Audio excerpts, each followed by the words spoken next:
Hey, all right. It is Thursday evening. We're going to do some Spelljammer art asset production tonight.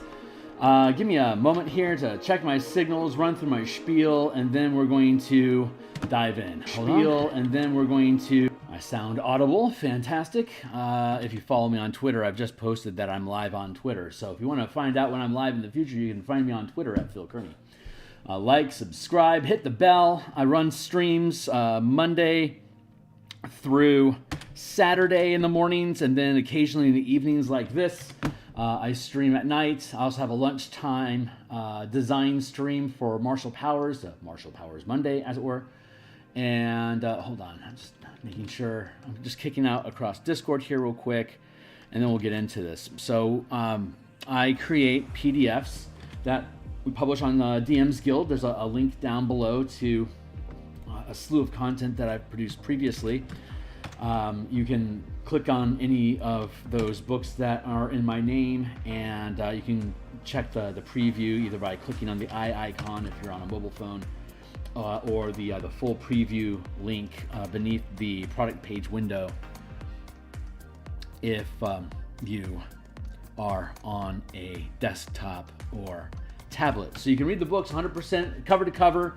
Check out the whole thing. If you think they're cool, please buy something. If you find yourself going back to the books in the future because something caught your attention, or you thought there might be something I had mentioned that can resolve whatever it is that you're exploring at the moment, that's a great indication that you should buy them because they're useful to you. So what we do is we create the books here on stream. We do the Martial Powers Monday is the one book that we have in development right now. And it too will publish on the DMsGuild once it is completed. Once a book is finished with its writing, it goes into edits, and while it's going through that process, we will do art assets. So that's what we're doing right now. We built this book cover for Spelljammer Combat and Exploration, like around episode 14, I think. Hey, Dragons, good to see you, my man. Yeah, like around episode 14, I think, is where we built that. And then we've been just building additional assets ever since. And boy, this is a great day for folks to tune in. So if you are here, like, subscribe, hit the bell, keep me going. It's awesome seeing that the channel is growing up to 136, which is 6 more than I had 2 weeks ago. So that's actually a hell of a lot faster than I thought I was going to be moving. So tickled pink. So enough about me. Let's talk about my stuff. Give me a second here. I'm going to fix my chair. I'm going to set a 20-minute alarm. I've got about 2 hours that I have tonight to play, so that's going to be 6 cycles on the 20-minute timer. We should have plenty of time to get my phone to work. Come on, Pinky. Thank you. 20-minute timer. Bop, bop, bop, bop, bop, bop, bop, bop, bop, bop, bop, bop, bop. And start. There we go. All right, we're off to the races. So yeah, I built this book cover. Once we actually publish, this is what you'll see on the DMsGuild front rack. It'll be about that big, more or less, when you go and look at, let's go look at DMsGuild real quick just to prove a point. DMsGuild. Whoop. Here's all the hot shit that's going on right now, and here's the new release section. So when this thing pops, it'll be about that big on the ribbon. So there you go. That's the kind of... There.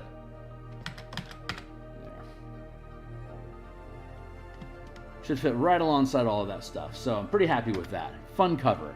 Super, super fun cover. Let's get this out of the way, and we're gonna work on stuff. So here's the asteroid map that we've been building on the Neogi hunt. If you check in the Spelljammer Combat and Exploration playlist, you're going to see some of the titles of the Neogi, like the Neogi ambush or Neogi attack or the asteroid field attack. Well, we built an asteroid field here at the 500-foot scale. So each one of these squares is 500 feet. Let me get rid of the color real quick and put in the rough marks. It's tilted sideways because for the meta game of it, if you're using Roll20, if you push this thing into the upper corner of the map, the players are going to meta game it. So if you make the map space as wide, just about as like a little bit wider than the map, but a lot more space down, they're going to think that if they here, I'll show you the Trail of Tears. You're going to start around here, and you can either exit here or you can exit here. So you have to navigate through, and there's these breaking here. Yeah, I've got it tilted sideways. I haven't fixed the digits yet, so this is a clumsy presentation. But if you tilt your head sideways just enough, you can see that there's a 13 here, there's a 16, 19, 22s, and then 25s. These are different checkpoints. It's like a dungeon would have doors moving from room to room. This has pilot checks that your pilot makes, moving from one zone to the next ribbon. So it's got this, you start here and you have to either fight through an enemy ship or roll a DC 13 pilot check to get out here, or you could go this way and then you get hit with a DC 16 or a dead end. So, and meanwhile you've got a ship that's going to be chasing after you doing a run and gun with you. It's basically just pixies flying down a dungeon hallway shooting at each other. But your objective is to get out, because you're going to be outnumbered, you're going to be outgunned, you're probably going to want to run away. A savvy team could potentially capture some of the ships that are ambushing you and start building your squadron right away. But if the DM isn't into that, he can end up just like laying them TIE fighter into an asteroid someplace. But each time, so you start off at a 13, because this is the right after, if you know Locke's Light of Zaraxis, spoiler alerts. If you know Light of Zaraxis, then you know in the 4th chapter you run across a nautiloid. It's a derelict nautiloid in an asteroid field. And the NPC captain of the ship that you're on is like, hey, I think there's a life on that that's left on that derelict. We should find it. I'm like a chaotic good, freedom fighter sort of character, so I'm going to be mostly interested in protecting stranded life that I find in the astral. If you're thinking like 2nd edition, that's kind of how she would have been presented. But Sartell's pretty cool. So she's like, I think there's somebody down there. We need to rescue them. So then you realize, oh, this is a derelict. Their air might be running out. So let's hop to it. You have a little dungeon crawl through the nautiloid, and when you come out, we change the adventure when you step out of the nautiloid and get back aboard your ship. Since this is in an asteroid field, asteroids kind of pool into their own, unless they're 100 miles or larger, they're going to pool into a flat plane, like an asteroid belt or like a ring around a planet, or just a debris field. It all oscillates and bobs in its gravity plane until it basically levels out. But if something doesn't disrupt its gravity, its center of gravity can be literally anywhere until something starts to knock away at the different objects that are in the asteroid field. If I start plowing through your asteroid field, I can make your gravity sync up. So now this gravity field just got much bigger on this plane, and it will drift along, but it's composed of all these little rocks. So you can like realign these little walls of rock that are creating these dungeon wall spaces. But these are too big for your ship to move. But if they were smaller, your ship would be able to push through them, because it's just little individual objects that are creating an obscuring screen. But these rocks are huge compared to your ships. So all you could really do is just collide into them and take falling damage and get scuttled, and then get jumped on and then clawed to death by alien ships.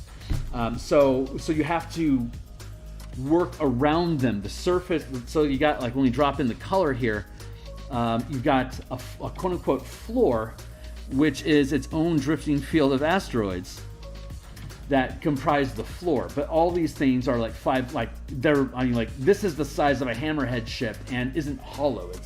It's a solid rock. It weighs hundreds of tons, so you're not going to push that. But the whole thing is like a large flat area that extends 10,000 miles until there's this giant disk. But there's all these little smaller disks that collide and sync with it at different angles in a three-dimensional space, which we represent as walls of a dungeon. So you're navigating through here, but this like curved line could be a mile tall, so you have to, but these are the paths that you can navigate through. And I'm still actually trying to figure out how to word it, but when your characters go through, hold on, let me fix my face, there we go. When the characters pass from one zone to the next zone, they're scaling up from 500 feet to 1 mile squares. So then they pass through here to 10 miles squares, and they pass out through here at 100 miles squares. So they're moving at basically 1,000 miles per round right now, 100 miles per square, up to 10 squares per move. They're moving at 1,000 miles per round right now, and the maximum speed a Spelljammer can achieve is 100 million miles per day, which translates into 10,000 miles per round. So when you clear out of this gate, you can do the last accelerating jump to increase the size of your scale back to your in-between world speed of 10,000 miles per round, which translates into 100 million miles per day, and you're back on course getting to the Rock of Brawl. But you've got ships that are chasing you through this place, and the little fighter crafts, like the small little flying infernal war machines that tear up your crew, they can go up to 10 miles. They can get up to 10 miles per round. So by the time you hit this 25 gate, the little fighter ships can't leave here because you're now accelerating at a magnitude 10 times faster than their minor helm Spelljammer can achieve. So they gotta let you go. But there's a night spider, like a 200-ton night spider that's crawling through here after you. It's a giant gunboat. It's got four ballista and a mangonel. Plus it's got long pincering claws that if they impale you, you get grappled. They can then scuttle you at advantage, knock your team off balance, and they can send Umber Hulks down the legs to attack your crew, or better, hypnotize them so they can't load your artillery weapons anymore. So you lose your siege weapons without actually losing any crew.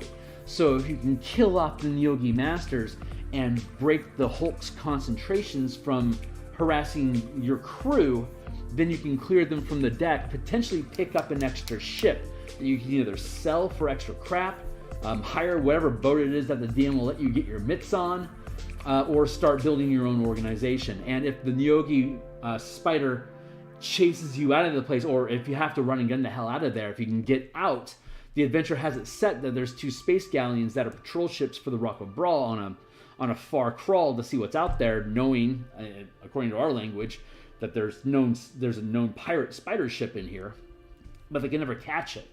So if it comes anywhere near the end here with you, and you pop out here, and you immediately bump into the squadron, and it's like, hey, we know there's the mine spider, we know the spider's in there. They're like, yeah, we have a bounty on that, help us fetch it. And then they can turn around, you can take 3 ships back into the into the dungeon to hunt down the mine spider, night spider, sorry. But you're coordinating a squadron of 3 galleons, the one that you came in on and the 2 that you pick up, so your team can get a taste of commanding squadrons of ships right away. And if you capture the fighter craft that the night spiders have, then you can learn to control those, and you can learn how to use them at Topola's Tower, which is the next stop on your adventure. You stop at Topola's Tower, and we built the mama hunt, the shark hunt there, which is designed to be used with fighter craft if you have them, so you can chase after a space shark that's also capable of incredible speeds for short periods of time.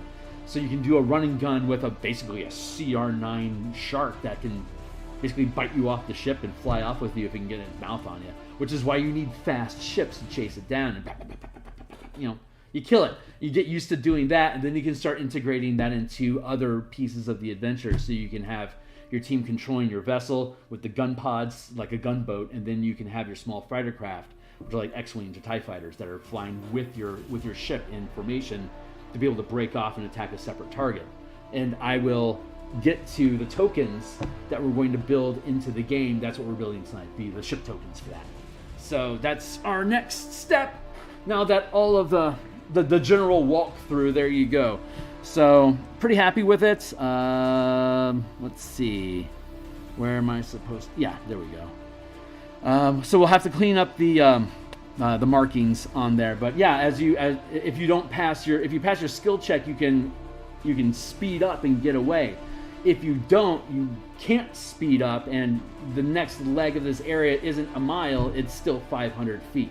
It just scales out every time you clear one of these gates. If you pass, you don't take any damage from asteroids that you have to clear through, and you can accelerate If you fail, you pass through it, and instead the grid stays the same size, which means the fighter craft can stay on top of you for a longer period of time.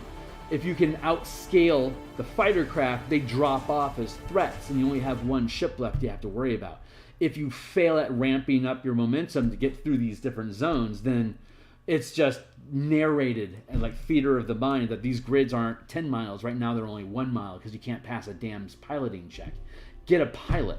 So maybe by here, like if you fail all of these, then you're gonna have you're gonna have 2 gunboats, and you're gonna have the Night Spider crawling on you the entire time, and it's going to shred your team. So by the time they get out of here, they might be like, yeah, we're shredded. We don't want to do a squadron and go back in there. But they're in there, which is what the adventure assumes you're going to do. They let you carry on to Rock of Brawl, and they do privateer fighting pirate stuff off screen that you don't have an opportunity to participate in. So we build that option for you guys. So this is the color map, which we'll have on Roll20 for you guys. The black and white version we were looking at, that'll be for meat spaces, for folks that don't have easy access to good color printing. This is a super simple black and white map that's super easy for a laser printer to spit out for you. So each square is 10, so it's, what is it? It's 10, 20, it's 30 by 10, 20, 30, 40. It's 30 by 50. So that would be 1, 2, 3. 1, 2, 3, 1, 2. It'd be 9. It'd be 11. It'd be 9 pages of 11 by 14. 11 by 17 legal sheets with a 1/2 inch border that leaves you with 10 inches by 16 inches. So you can have 1, 2, 3, and then you can have 1, 2, 3. You can have this on 9 legal sheets if you use a laser printer. So it costs you like maybe $4 to go to like DHS or wherever to have them printed out for you. It'd be super easy. So not a heavy lift at all. If you want to do the color map, obviously that'll be there for you too. But we'll have that assumed loaded into Roll20, which is what all the assets that we're building is built for. So that's the map anyway. So let us build. Let's build a Night Spider. So that's where we're at with our Night Spider right now. And here is our sample. That's cool. I want to mess with my legs a little bit here. Each one of these squares is 50 feet. So this is a 50, 100, 150. This is a 200-foot long ship, and we have it occupy the full space. So it's as though it were a gargantuan creature space on a 50-foot scale map, which comes up pretty often actually.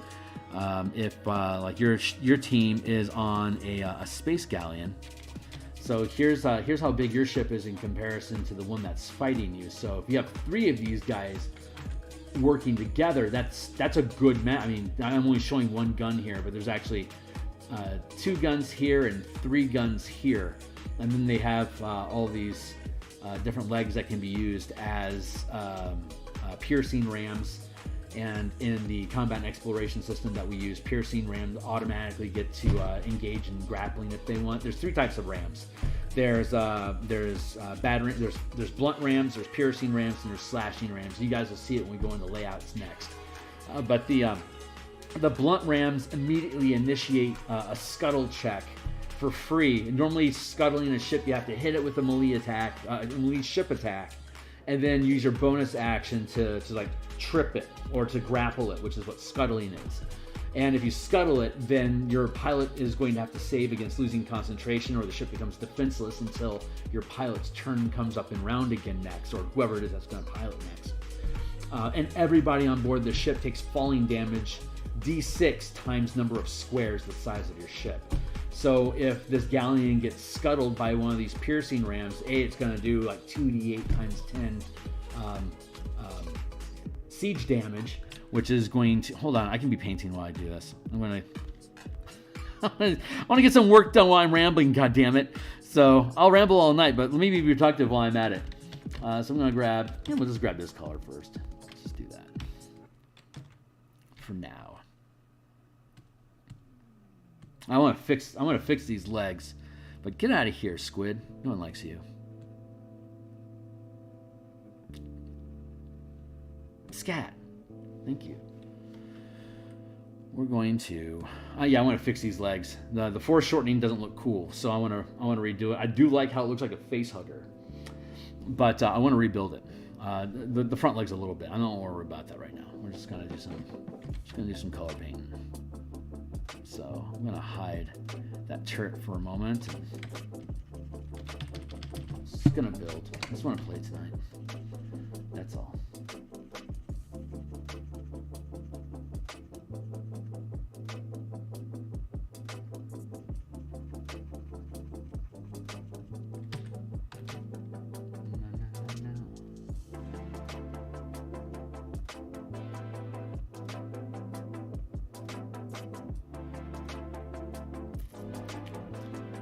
Yeah, so this ship can just tear your little ship apart. A piercing damage is going to do like 2d8 piercing damage, and everybody on board the ship has to make a dexterity saving throw or take falling damage equal to 3d6 damage. You can use a reaction to brace and take half damage or no damage if you're successful with the saving throw. So it's gentle, but it's eating up your action economy. So that's kind of what it's there for, and especially if the pilot gets knocked out of the chair and loses focus on the vessel, then it has no defenses, so that the damage that you start dealing that round is going to be dealt directly to the ship. The pilot's energy, its life force isn't there to protect the ship. Normally, you'd be able to use your own hit point pool to take damage for the ship, so that 2d8 times 10 piercing damage that the ship would take from the piercing ram, you get rid of the siege damage, and the pilot would take 2d8 damage. And you could leave as much for the ship, and your ship will have around 150 hit points total. So, taking 40 points of damage from a giant spear impaling your ship you can't take a lot of that crap unless you put your paladin in the pilot chair during the fight, and he's 5th level, so go ahead and let him tank 50 some odd points of damage, 2d8 at a time. He can eat 8 points of damage from a ship like this all the time, but it has 4 turrets on top of it. So not only is it stabbing you with stab legs, but it also has ballistas that are shooting bolts into your ship, and it's got trebuchet that's trying to slam rocks into the side of your ship, and here comes those damn Umber Hulks crawling down the legs. So it's fun. it's a fun, terrifying adventure that should do a great job of just terrifying your team. And if they don't get completely sacked and shredded aboard the ship, I mean, if they just get bushwhacked and slammed like that, then they've got basically 4 rounds of fighting on deck at the character level before the fighter ships show up and start throwing harpoons into the characters, which are doing 2d8. They're just thank you, timely timer. They're just harpoon flingers from Infernal War Machines. They have 150 foot close range, and uses your dexterity attack roll and deals 2d8 damage against a character or creature that's less than 50 feet in size when it hits. So those things are super bad news. The crew that I'm not sure if I like that or not. Referencing.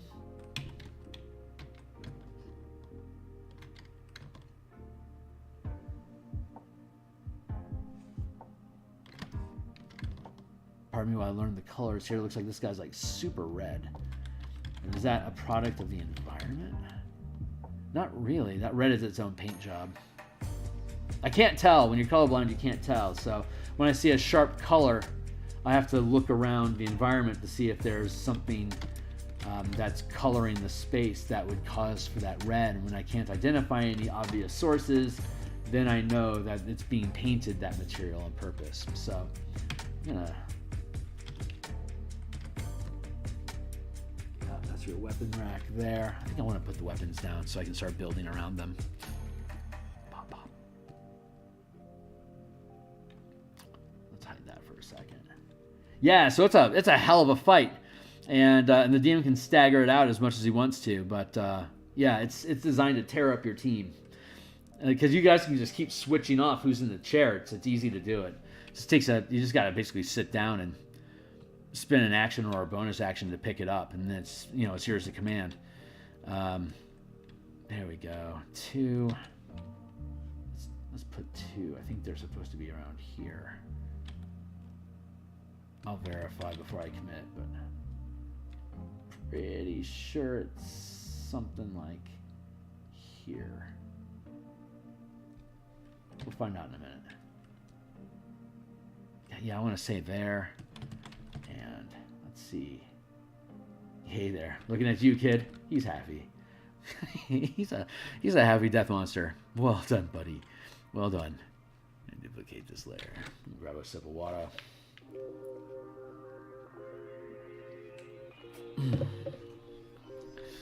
He is your buddy.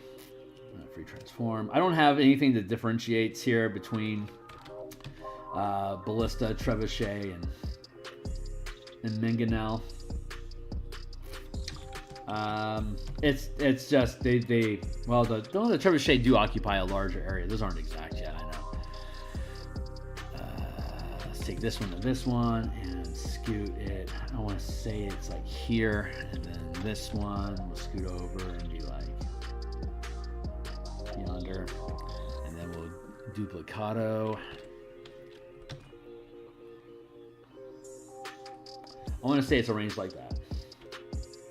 Not sure what the size on that is. So let's see if I kept the frame. Hold on.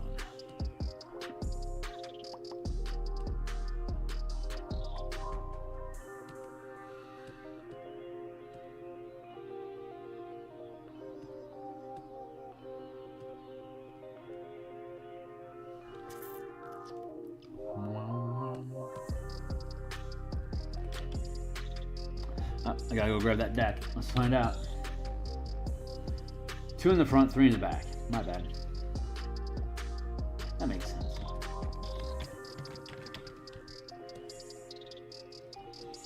And we want to line up these stairs. So let's drop the opacity here.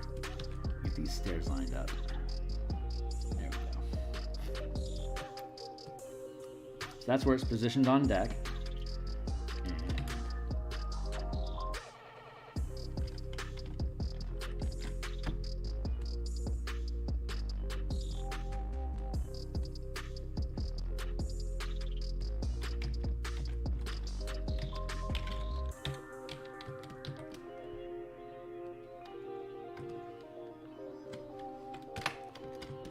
how are we doing?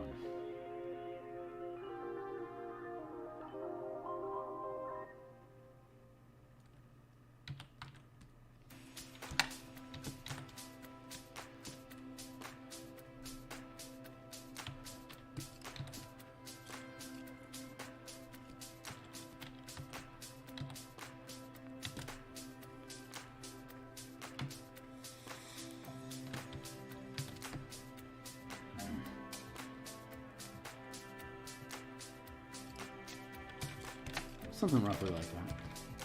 So, how does that put our turrets?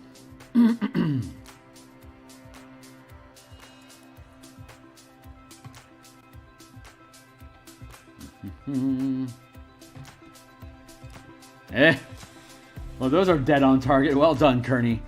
Other than me botching up which rack is which, that's pretty on point, man. Pretty on point. Well done.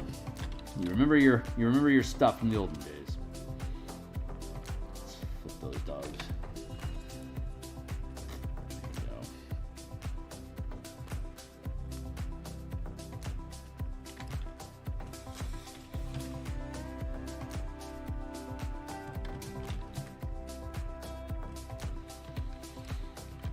There we go.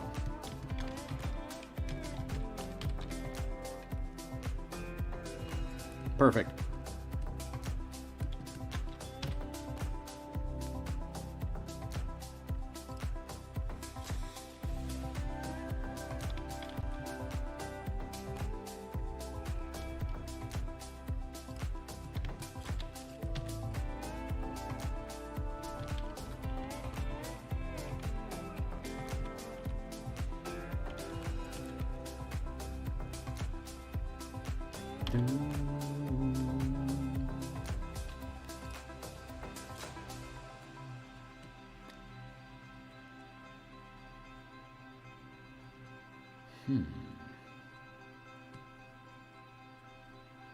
What is going on here, buddy? Hold on.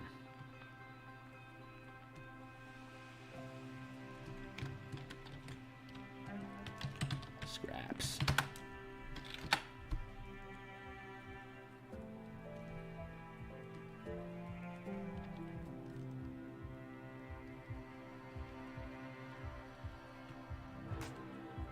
Yeah, let's not. Go to here, go to here. Let's go to here.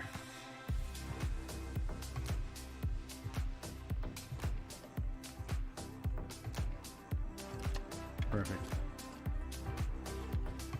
Perfect. Okay, cool.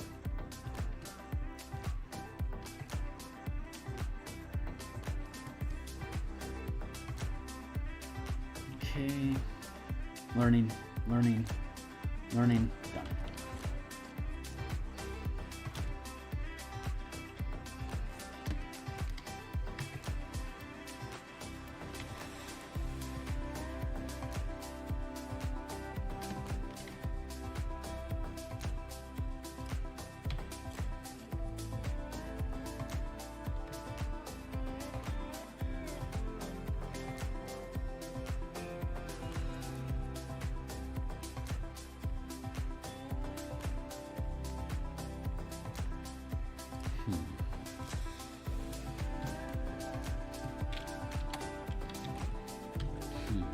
Already loving it.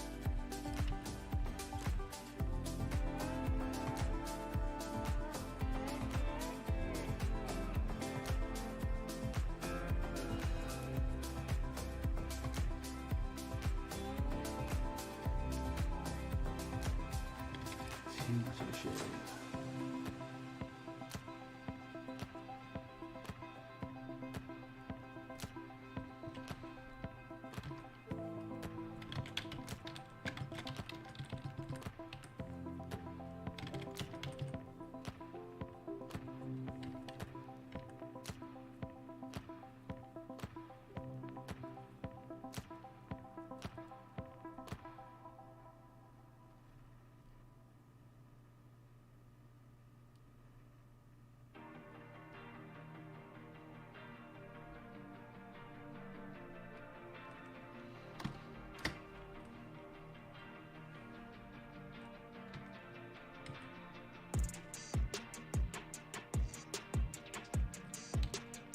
Yeah, it feels pretty cool.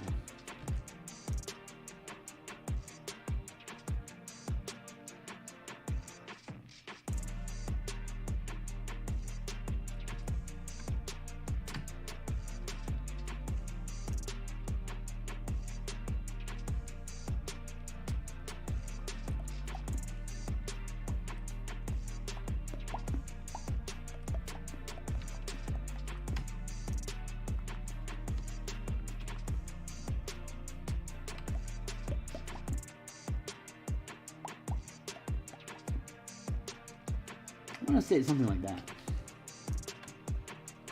I think that looks pretty cool.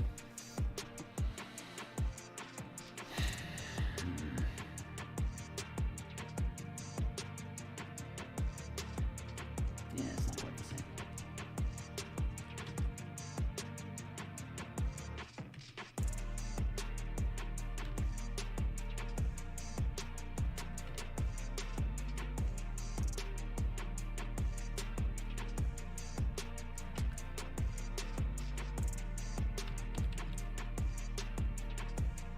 I spy with my eye someone saying hi. Hey, what's up, Tyler? It's good to see you, my man.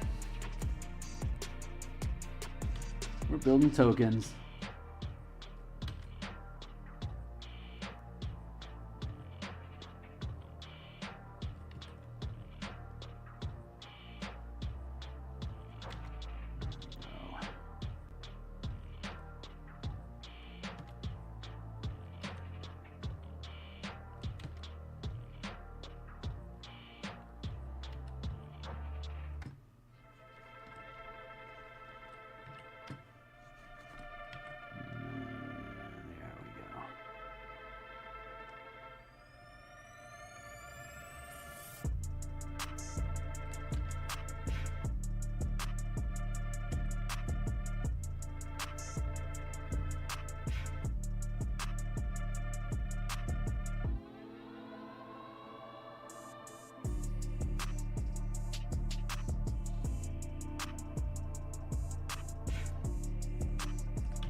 Alright, pretty happy with that. Let's see.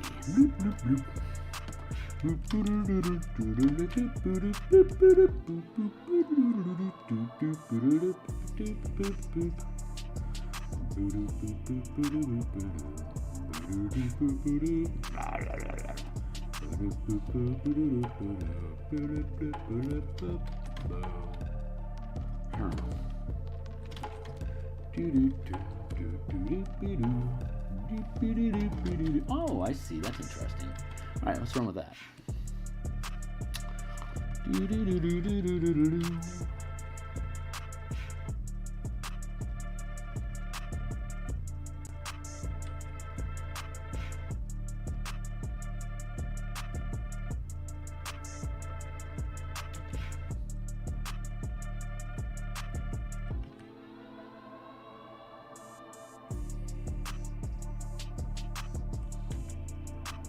I only gotta paint half of it.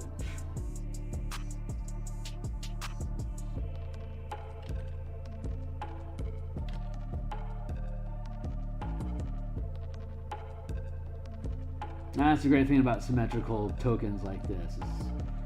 Is all you gotta do is make it look cool once. It's good enough.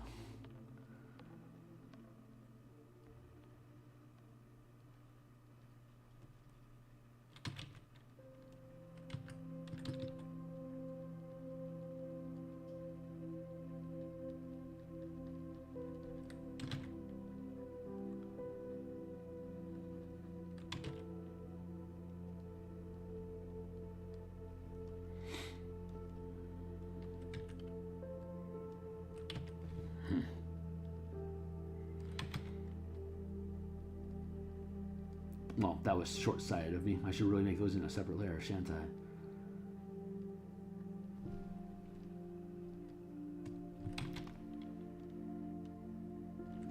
This thing reminds me very much of the Leviathan in the Disney's Atlantis cartoon.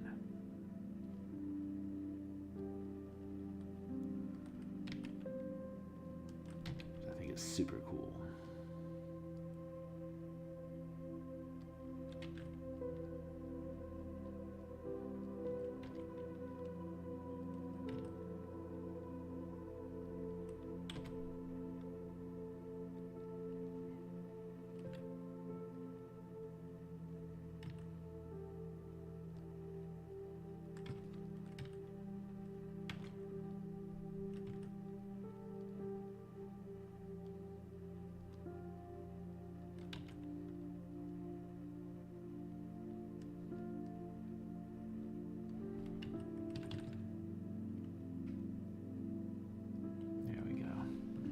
Messaged you on Discord. It was too long. Oh, right on, my dude. Is it something I need to look at right now, or is it something I can get back at you?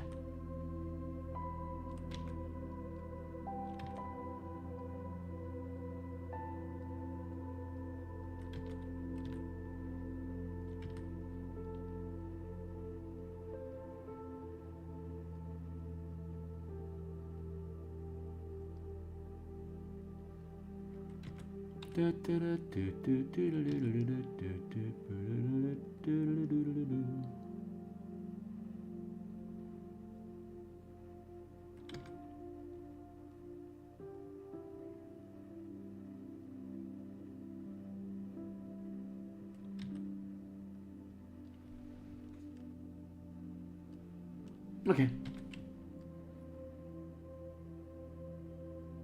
I will follow up after stream.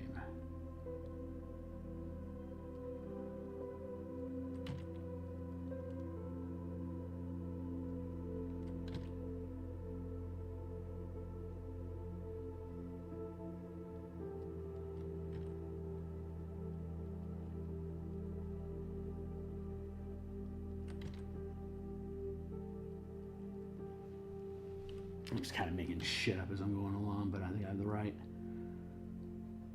I want to. My tokens, my ships, my world.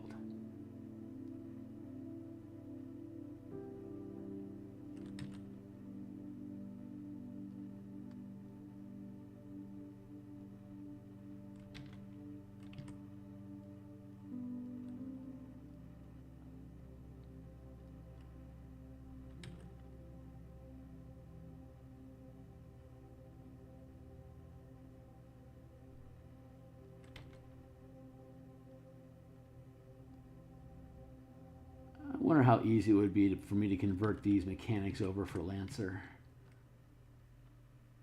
So it's a nice idea about figuring out how scaling works. I can use it in literally any D20 system-based game. I could probably figure out for Masterminds pretty easily too.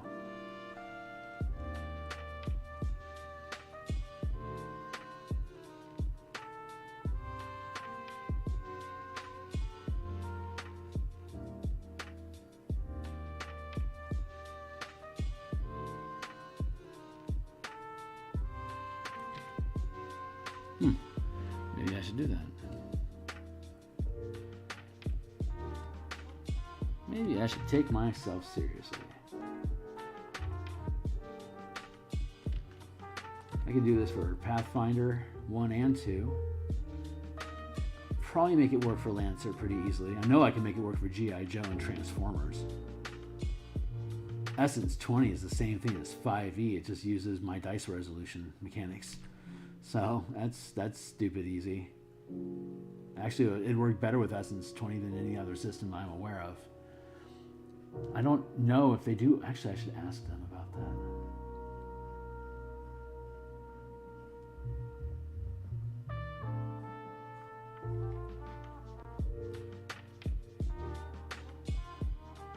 I like SC&E. It's cool. It uses the command dice that I have. I found out about SC&E about a month after I finished the initial manuscript for this book, and I'm like, son of a bitch, that's awesome. Because G.I. Joe doesn't think like this. Of course they don't. No one thinks like this. Or if they do, they haven't built anything with it. So God, they're my tribe. Anyone that's thought of this and hasn't built the thing yet, let me be a River Cheers heart.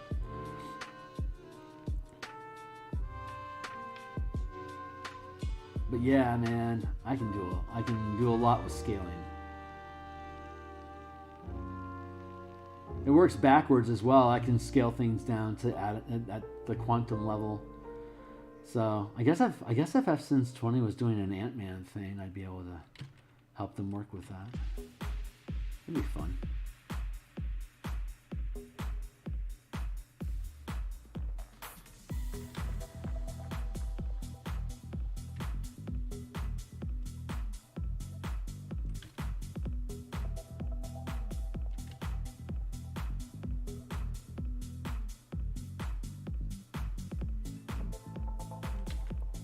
One of my 2028 projects. 2028, god damn it. So anyway, one of my 2028 plans is the microverse. So we'll see how that shit pans out. But you got 5 feet, and then it scales down to what does it scale down to? It scales down to 1/10 of 5 feet. So that's right. It goes from 5 feet to half a foot or 6 inches, which then scales down to 0.5 inches, which then scales down to 1/50th of an inch. And it can continue to scale down smaller and smaller until you're operating at the negative 100 millionth inch scale. And a round of combat takes, well, you're basically running at plank length at that point.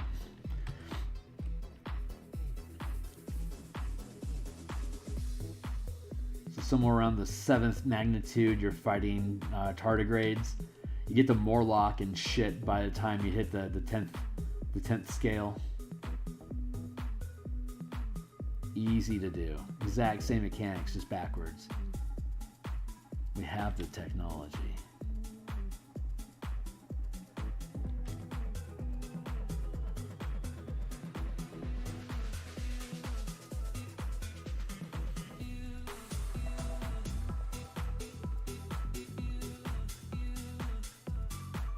My time travel campaign is coming along nicely at my lunchtime adventures.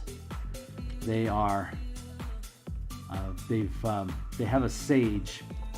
Her name is Morgan Irkana. She is part of a sort of Akashic record of information that they have on, basically as like cloud data that they can access through meditation. And she's got a bunch of mana crystals she has embedded into her spine that ramps her connection speed so that she's basically working cable while everyone else is on dial-up. And so she can ramp information very, very quickly if there's any kind of conscious awareness of whatever it is that they're asking about. And so she was asleep. She's not time savvy by default. She's not an awakened soul rider. So she doesn't understand anything that's going on. And they keep going back to her asking simple questions, stuff that they can afford, stuff that they can, find loot for the day to pay for before Groundhog's Day comes in and loops them back over to start over the same day again. So they milk from her whatever information they can glean. And then they finally ran into a problem that she said was going to take her maybe 2 weeks to complete, and they couldn't. There was no way to get her to chew it up into bite-sized 24-hour chunks that she would be able to process before she forgot, before the team lost track of her for the day. And so they pulled her into the time loop with them.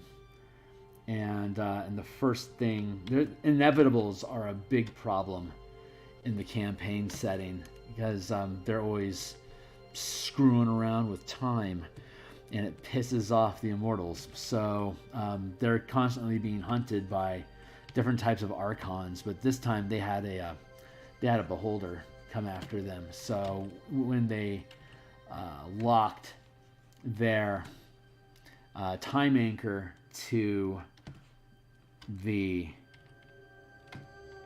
sage, the initial anchor, she just wakes up wherever she woke up that day. And then when they find her coordinates, they can lock onto her and they can tie her soul to their soul so that when they wake up, she will also wake up at the same location. The druid on the team is a dream circle druid. So she has dream walk and she has the dream spell. So she's 18th level. What they can do is they can cast a ritual that creates a sigil in a time-space spot. And whenever their Groundhog Day ends and loops back around and they wake up at the same point, the same time, the same morning, they can now set the anchor as to where they wake up. They can't control when they wake up, but they know they can control where. And if somebody comes along and dismantles their ward, they'll wake up hungover again at the bar where they woke up the first day of the campaign at level 1. So they always know that if shit goes sideways, they can always suffer through the hangover, but be someplace they feel safe. So they always have that as like an ultimate backstop for them. But every time they recycle their day, they have a full rest. They always get a full rest. So they could suicide themselves 20 times during the course of 4 or 5 hours trying to figure out a puzzle trap of some sort. And so they can just burn through a shitload of lives, and at the end of it, they're able to defeat the challenge. And once they can defeat the challenge, they can Metroid around it, because I normally give them something that makes whatever that challenge was trivial, so they don't have to fuck with it anymore if they don't want to. This beholder spawns in their in the sage's apartment, because they set an anchor, but they had to wait for the sage to reset her day to become active. And once she's active, they can link her to whatever anchor location that they want to. But when they went active and they created the anchor point, the anchor is a beacon to the inevitables. If they don't roll a high enough ability check when they're making the sigil, then it has a signature that pops the alarm to the inevitables, and then a bunch of lantern archons start showing up, and they have permanized guardian spirits, and they have eldritch blasts 3 per round, and they normally show up in squads of 3. So they'll pop onto the board and they'll just start just lancing the team. And they're 18th level, so they got like the ranger has like 130 hit points at this point, and the rogue is at the low end of the spectrum with 80. So they've got basically an 80 to 130, a 50-point spread. So I know I can hit them with like 2 or 3 things that are going to deal 40, 50 damage around to each of them, and that they'll be able to survive long enough to run away and reassess their situation, because if they die, they just get snapped back and reset. So they don't really care if they get killed. unless they had to go through a bunch of shit to get there in the first place. If they have to go through a bunch of bullshit, they will fight like it's their actual life to not have to go through any BS to get back to where they are now. So sometimes nothing's actually for keeps. It's just an intense, a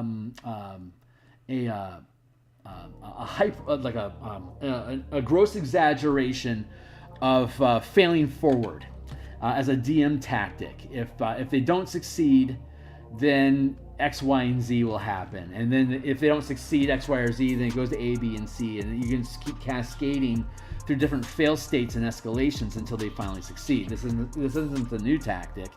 Everyone's pretty much aware of what that. I mean, anyone that studies DMing becomes aware of that kind of a technique or idea eventually.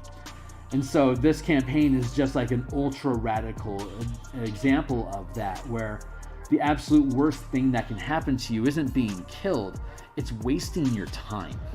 So, because they get to go back and try again. So that makes it a lot of fun. It is a very, very fun campaign. And I did something stupid just now. I think it's that. Is it that shaped? There it is. It's that shaped. Cool. We can bond those two. That's what we were trying to do in the first place. Thanks. So yeah. So they hook in the sage. The trigger gets a timestamp on them, so they send a beholder after them. The beholder only kills them 5 times, but they were able to finally get a bead on it. They knew where there was a disintegration stone. They could go fetch this grenade that would, when they lob it, it would kill them. And they have the ability to lock 2 items to their soul. So normally it's like their favorite weapon and armor or something like that. Or like they've started keeping the rogue keeps a journal. And he keeps an open spot. So when they find a Metroid resource that they want to be able to use for something that they're coming up against, they can go collect the item, bond it Eldritch Knight style, and so when they reset, he can only spend a bonus action to fetch items to himself. They can each do that with 2 items each. And like I said, they each prioritize different gear. And so the rogue had a disintegration stone. Throw the thing. If it hits the target gets disintegrated. Poof, gone. So it took them a little while to figure out that they weren't going to be able to just kill the beholder face on. So they started lobbing grenades at it until it died, which is all I wanted. As a DM, they're 18th level, for God's sake. A beholder slowing them down for a session is pretty freaking amazing. So if you ran a 15th plus level campaign ever, you'll know that there's just nothing you can do to stop the players when the players realize you can't stop them. At that point, it's just how much trouble can I give you on your quest to whatever the hell it is that you decide you want to do to this world. And thankfully, these guys want to save it. So I get to throw up challenges and moral quandaries at them, and they get to debate it all because they like the role-playing of it all. And so it's a super fun campaign. But the Sage recently found out how to hack their time signature. So they've found incredibly complicated anchors before. The anchors that they use only have 5 sigils on them, but the really complicated ones have 9. So like these things do more. They have more coordinates. And they didn't know what those things did for a long time. But once they started working with the Sage, they found out that these things have timestamps. Like they spawn at different times in history. So if we can sync ourselves and anchor to that sigil, then we can go to a different point in time and fuck around with the same place in a different era. So they've just realized that they can do that. Now they're Metroiding their way towards where they remember these different sigils were, because they found a lot of them at level 5 and got obliterated at level 5 by the things that were down there. Way tougher than they could handle. So they said, well, we should, if this is important, we'll come back to it. Well, it's level 18 now and it's important. And it could have technically been important since level 11, but it's been neglected for so long that it's now an 18th level threat. So it's going to be just an absolute fucking nightmare for them. And I am very much looking forward to just putting them through a meat grinder for a couple hours until they figure out how to beat the puzzles. And then defeat the guards that are on top of that timestamp, and they can hack that timestamp, so they can lock onto it, avoid the inevitables, and go whenever it takes them, because they have no idea where it goes. or even if they get a signature, they're going to have to, hopefully the sage will be able to tell them a few things about when they're going. But it's going to be, there's different directions they can go depending on how they hack the gate. So I have options inside of options that we can play with if they end up catching me off guard and doing something I don't expect. I'm expecting it, so I'm actually kind of looking forward to it. But the team coincidentally wants to play in a Spelljammer campaign when this campaign is over. So they may not have full control over what the destination on the timestamp is when they hack it. There's a chance they'll get it to work, but it'll send them in the wrong direction. And they might be helping me figure out what kind of illustrations I want to have in this book in the next couple of months. But it's not guaranteed. It's a viable solution for me if they get shenanigan-y, because I can shenanigan harder than they can ever think. So I'm looking forward to them catching me off guard to the point where I have to pull the trigger on something like that. But I don't think they're going to operate outside of what of where I think I understand who they are and what they want to do. Like, you kind of get an idea of like how your players operate, like where their ethic lines are and how far are they willing to go to do something, and what do they not have a taste for that you can sprinkle in just to antagonize them a little bit because you know where their weaknesses are, that kind of thing. After you play with a team for a couple hundred hours, you kind of get a groove on what their flavor of snark is. So we've gotten to that point. So it's a smash campaign. Once they figure out their timestamp and gain control over what events in time they can now influence instead of just what's happening today, they can start calling shots on, we want to fix this, we want to go kill Hitler, baby, let's go resolve that. They can Metroid their way through time and start shifting the reality that they end up with to the point where by the time they hit maybe around level 20, they'll have locked down the proper time stream, and they'll be able to knock out the source of all the trouble in the first place, and they'll be able to sever their connection to Groundhog Day, and the next day will be the rest of their life, and it'll be the end of the campaign, and we'll start up the next one. So typically I run a 20 level campaign from level 1 to 20, and anywhere from 250. This one's going to go probably 300 hours. So we're about 220 right now. So I suspect we have another, well, I hope maybe I can clean it up in 50 or 40, but it'll be a while. We only do about an hour and a half a week. So that probably means like 4 or 5 months worth of activity that I still got ahead of us. And but that'll be okay. They'll gain 19th level in once they lock down their time space in another place and decide which target they want. That'll earn them level 19. And once they establish their location and are able to get a beachhead on when they want to go, that'll earn them 20th level, and then they'll be able to just pan out until they beat the final boss that they lock onto. And then they'll end the campaign, and they can have there's a harvest festival that's looming on the horizon that is talked about every day in the small town that they wake up in Hanover. But of course they go through the same day over and over again, so it's like the day before Groundhog Day. It's not actually Groundhog Day.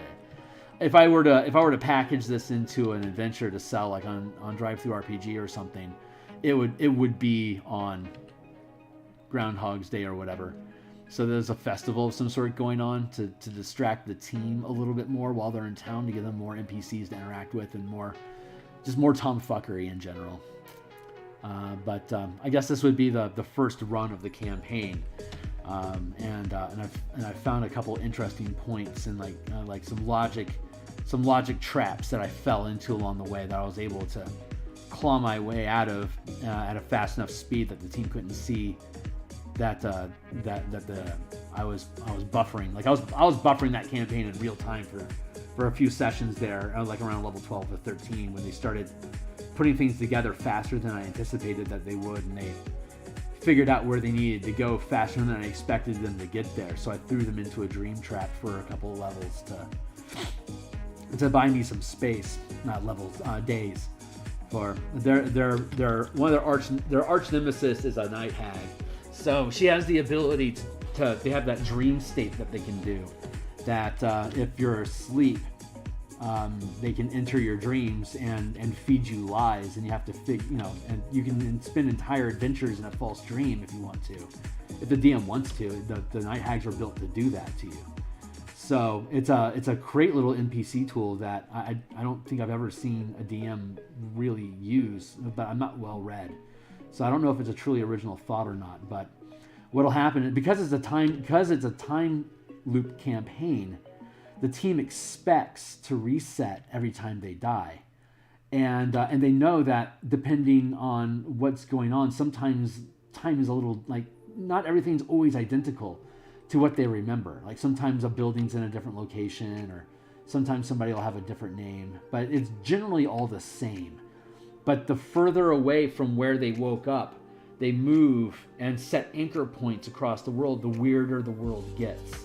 It's like if they lock an anchor 200 miles away from where they're supposed to wake up hungover, it's a completely different world with completely different timelines, completely different people in it. It's a completely different campaign. And I, as a DM, can control how skewed the truth gets depending on how far away from their original set point they get. So they're starting to intuit this is all based around where we're supposed to be, which forces them to stay locked in the one position so they can start understanding the rules of that time-space reality that they're anchored to.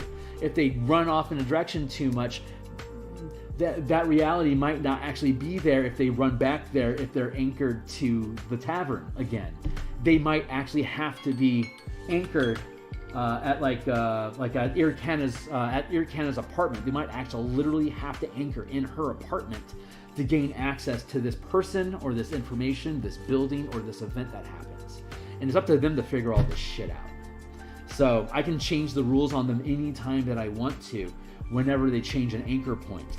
And they have to risk that shit. So they're like, so they have a diary that they keep track of stuff in. They're amazing players.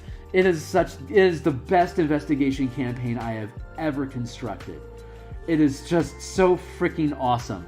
So if they find themselves accessing an area that I'm not sure how it's supposed to pan out yet, I'll get them into a fight with the Night Hag and she'll kill them. And so it took a couple of times, but they finally figured out that when they're waking up after fighting the hag, they didn't die and reset. They're just dreaming that they did. So she just spins them through bullshit conversations and false impressions and makes up all these friends and allies that the team just keeps falling for over and over again. That oh yeah, we can trust these dudes. Hold on, let us tell you what we got going on. And like she's just like taking notes. Like that's where you found that thing. And now if they want to go find that thing, there's guards. Now they have to fuck with those guards because the Night Hag sent them there to go camp that spot because the players might need a disintegration stone at some point to throw at a beholder. It's like, beholder, you say? Put it on my list of things to get in touch with. So awesome. Such a great campaign. It's just everything inside, like all the physics of that campaign, like the session 0 mechanics, is built for me to gonzo as hard as I want in that campaign, as long as it remains consistent. So so if I start throwing them into alternate deadlines, I make it deadly. So they got to get the hell out of there. So I can herd them with pain, but there's no permanent consequences. It's just, God, what a waste of time. We got to get the hell out of here. We've wasted 3 sessions on this bullshit. And then like, I was like, God damn it, this is just a dream. And they're like, when did that dream start? And then they have to start recounting who they were fighting with. And it's like, oh, God damn it. So like X, Y, and Z, that didn't happen. And they're like, no. It's like, well, maybe it did happen, because sometimes she's using stuff that she knows that is actually real, so that when they see it, they're like, wait a second, was that a dream? Because that's all she wants. She just wants to mess with them. Because she can't, they're heroes. She's a demon. She knows she can't beat them. she can just milk them for leverage with whomever it is that she's actually working with. This is just a side hustle to her. She's just moving pieces around because she realized there was a game being played. None of it really matters to her. She's just gaining resources for her own empire. So ultimately, if at some point if she finds that the players are actually more advantageous for her, she's a fae, like an evil fae fiend thing. She'll happily cut a deal with them. It's like, look, I know you're going after X, Y, and Z, and I totally know the back door to that place. So if you just leave me, tell you what, let's just cut losses. I'll stay out of your hair from now on, and here's a way to go get yourself killed. Have fun. And then she can legitimately bug out. Or, double cross them, or whatever she wants to do. I don't think any of my team ever listens to my stream, so I feel safe having said all that. But they know there's spoilers. But yeah, super fun. It'd be a hell of a toolkit to build, but it'd be worth it. I'd enjoy it. You use a drawing pad and pen for this, or a regular computer mouse? I use a Wacom. Can't really. There it is. Well, yeah, there. A Wacom Cintiq. It's a 6x9 board, and I use their art pen, the Cintiq art pen that allows you to have. It has radial axis control, so it knows when you're spinning it, so I can make my brush look different, like here.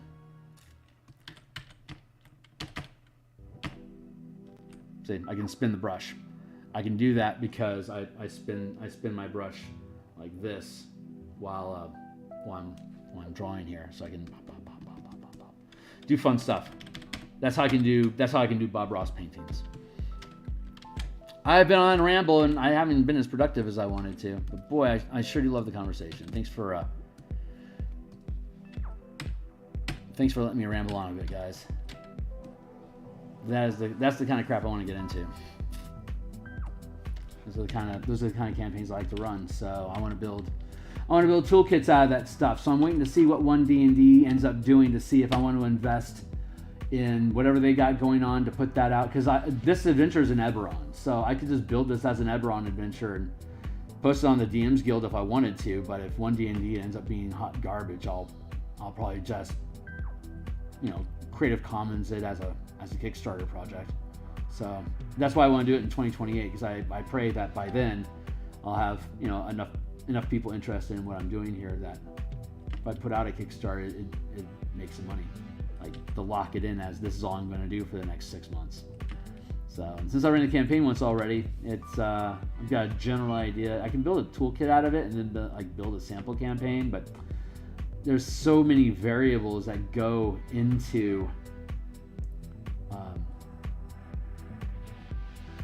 that just how that campaign is built, like being aware of alternate timelines, I've had to heavily control what type of resources they have available to them. It just so happens that they asked me to select their spells for them because they knew that I was going to do Metroid stuff. So they're like, yeah, if you need to control what spells we have available to make it work, then do it. It's like, you guys are amazing. Thank you. Completely makes my job so easy. They have Tree Stride. Like, that's the only teleportation spell they have. They don't have Plane Shift yet. They're 18th level and they have nothing. I completely hamstring what spells they have, and they love it because they know that if they get access to another spell, they either found it and earned it because it's something that I didn't hand them, but they were able to find it, so they're being rewarded for hunting for stuff, or it's things that they can become aware of other things can do, and they can go try to find out if they can do it too, because sometimes creatures have different runes carved into them. And if they can figure out what those runes are and duplicate it, they have a magical tattooist that can put ink on them and give them access to new rituals. Which is valuable to them because they keep resetting to the next day, but when they reset, they come back with any scars that they gained. So at this point, they've been killed by dragons, dipped in acid, had their arms, legs, heads cut off, burnt to a crisp, had their brains extracted by a lithid at one point, all sorts of crazy crap, and it's just their bodies are just covered in scars, And that's been a signal to them when they're encountering other time-savvy adventurers, is because they're scarred up like hell. Because they keep trying to kill themselves and they can't. so they get permanently scarred. So they use that as a meta mechanic. It's like, wait a second, can we carve things into us? It's like, yeah, absolutely you can. It's like, so like if we tattooed something on us, like, you should try. And they're like, we should try. And it worked. And then all the bad guys that they were fighting, they're like, these guys have tattoos all over them.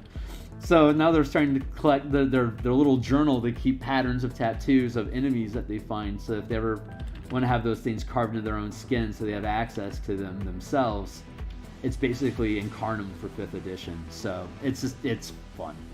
It's all sorts of fun little sub-mechanics to get around. You can't collect any gear, right? Like, you can't accumulate anything. So let's give you ways to start amassing resources that you can keep. So they have the bonded items that they can summon to them, like Eldritch Knights can and Hex Warriors can, and then they can scar themselves with rituals and information that retains from stop to stop, which makes them realize that, wait a second, maybe we are moving through different realities. It's not just the same time stream over and over again. Maybe we keep getting shunted from one reality to another, and they were able to piece together.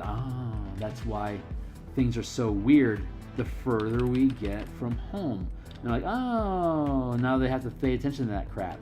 But when they figure it out, it's super dope. So, super, super dope. It's a great campaign. First time players, they've never played D&D before.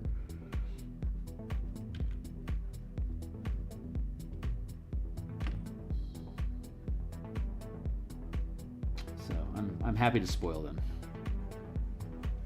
New kids need to be spoiled.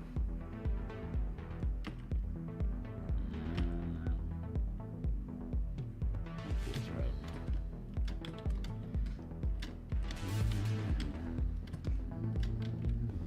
How did that go? Hold on.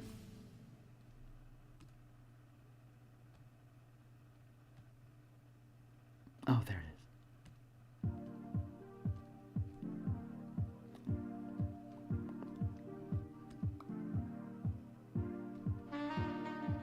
Oof, perfect. Nice. Let's build that.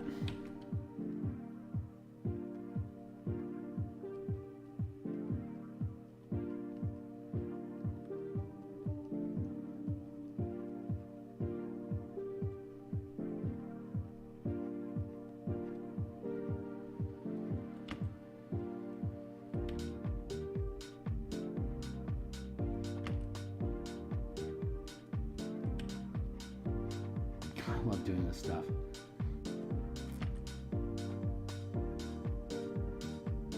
I never realized just how satisfying building maps and token assets is. It's like I really benefit from the level of art that I can create when I really bore down into it. But tokens rarely require it, so I get to work with style more than like having to worry about perfect technique. You know, it's like I can put some English on it. You know, kind of like that. It's nice. It's a nice change of pace from like book covers or like half-page spreads and stuff. Like really, I mean, like it's technical, but at the same time, it just feels a lot more. More playful, you know? Like, it doesn't have to be so serious. They're just tokens.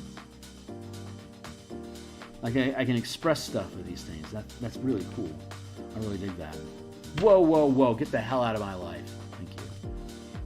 Merge down. Anything that ever says, save me now, it's that.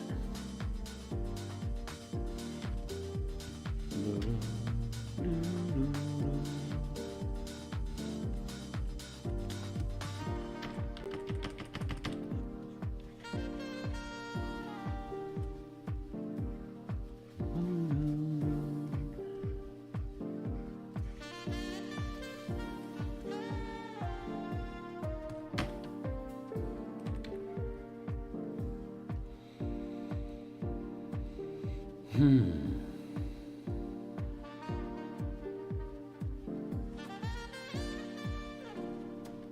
go.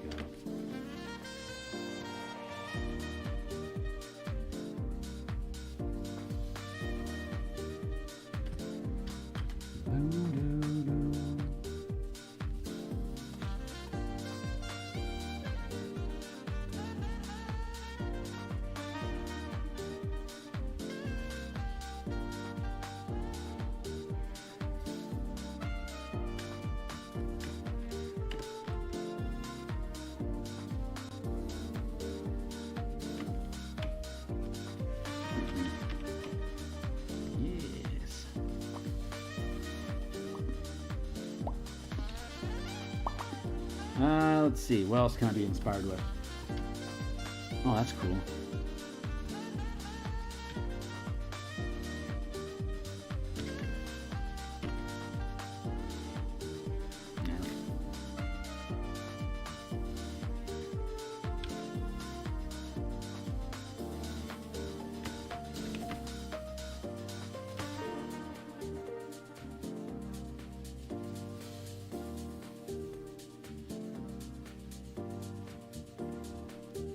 Eyes set in with it? Yeah, good.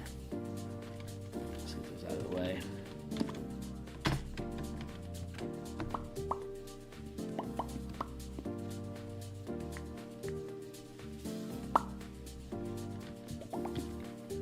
Alright, now I lost track of what I was doing. Thank you.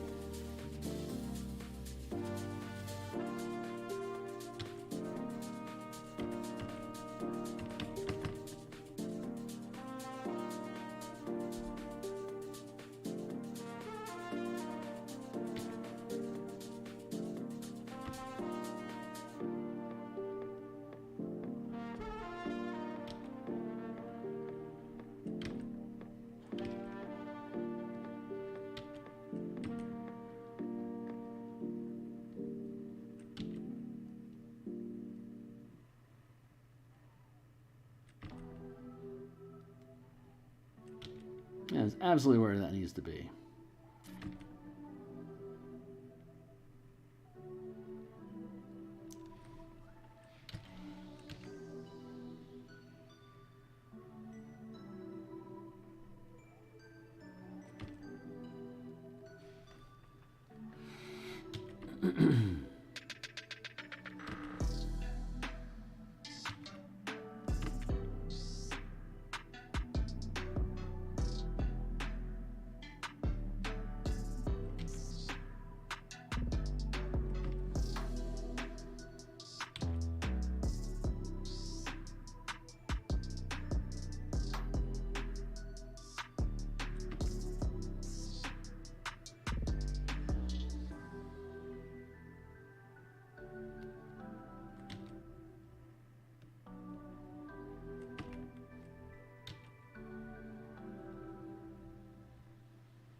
I should probably resolve these legs before I get too far along, because I'm starting to want to make structural decision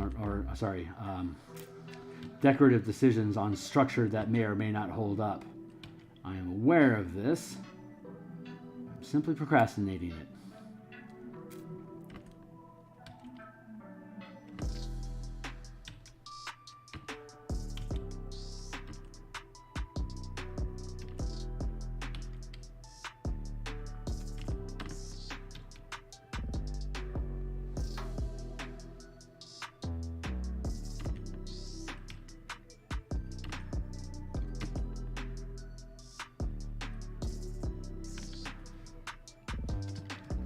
Man, that's a bad motor finger right there, buddy.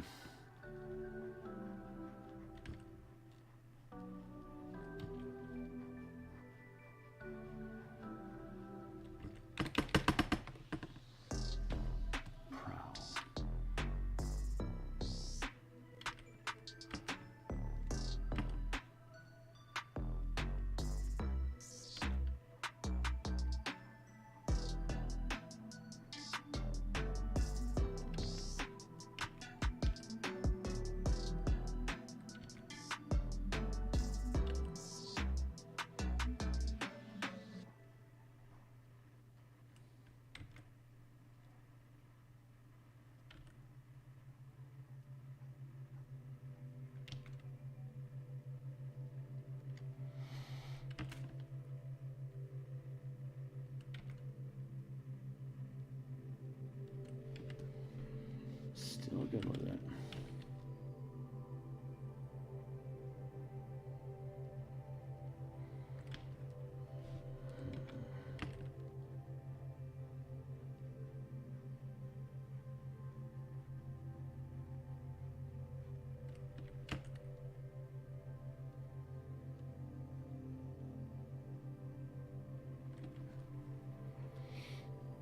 That's pretty dope. Let's see. Yeah, that is pretty dope.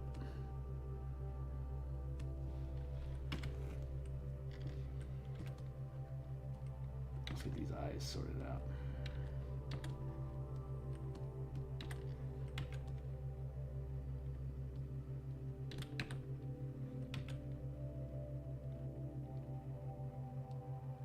Oh, with a ladybug.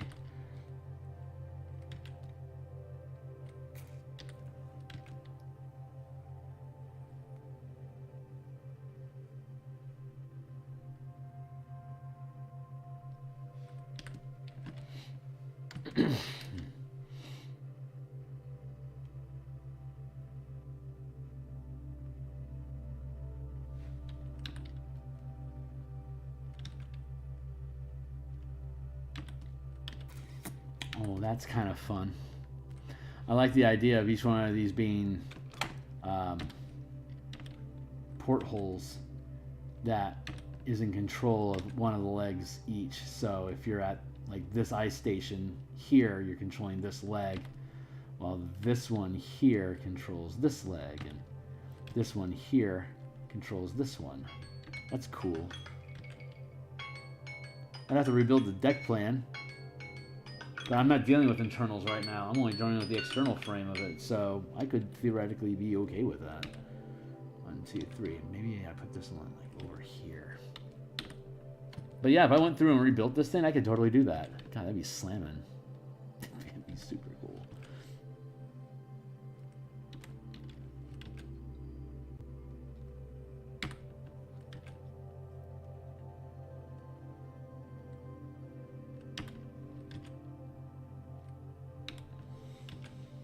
Yep.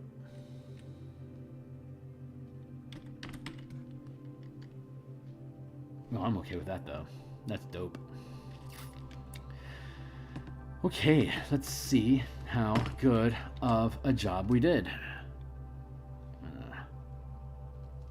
Duplicate the group. We're going to free transform equals flip horizontal and okay, looks like we have a little bit of excess. That's great. I'd rather have more than less.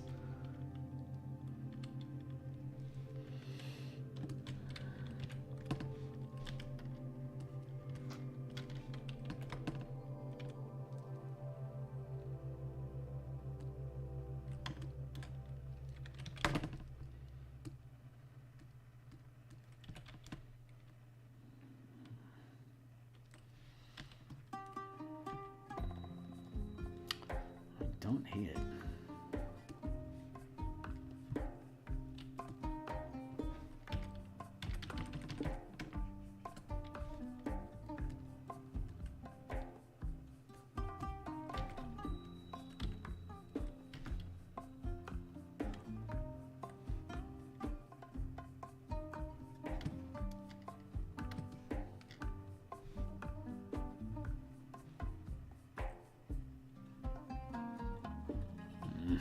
Yeah, it's a little off. That's okay.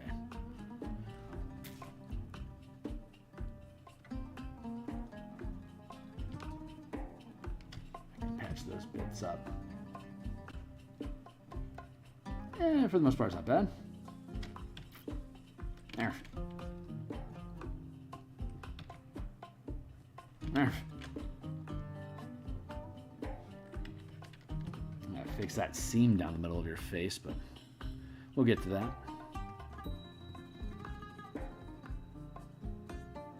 Oh yeah, we can totes do that. No.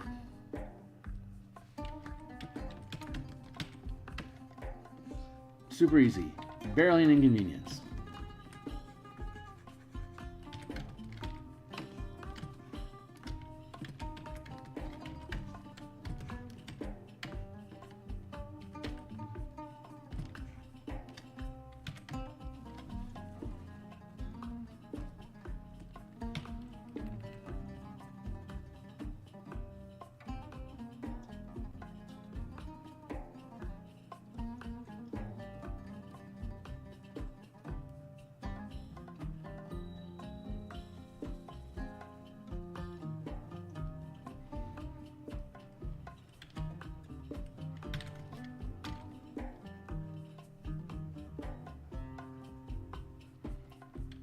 Sometimes fixing things manually is just satisfying.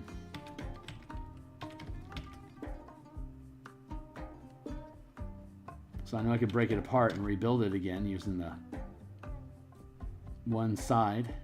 But sometimes I just want to, you know, work my skill set.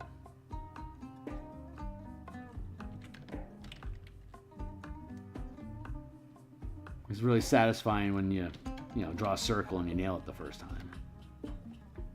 First try. Some swagger rights inside that kind of stuff. I don't want to shy away from the opportunity to have it on film.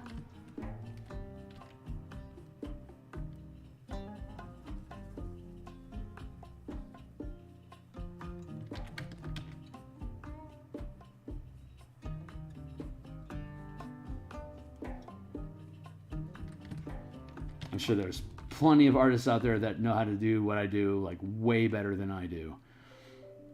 But I enjoy learning. I think it's kind of cool to do it on, you know, on a stream like this with y'all. This channel's a real mixed message, man. Like it's maps, it's artwork, it's long form text design, layouts. Got a lot going on.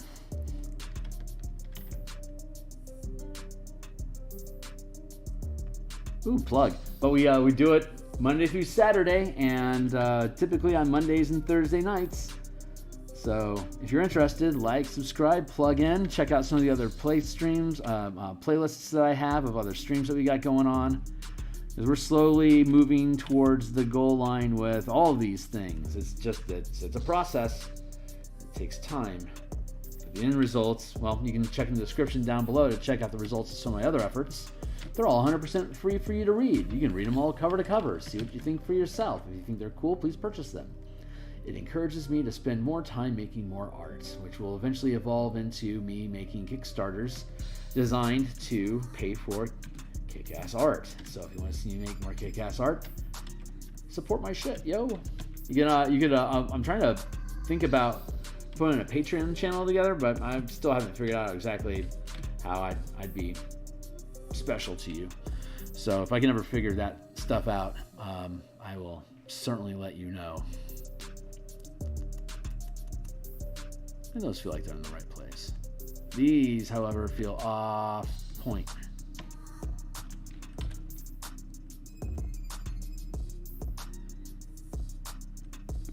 Better. Something like that. Yeah.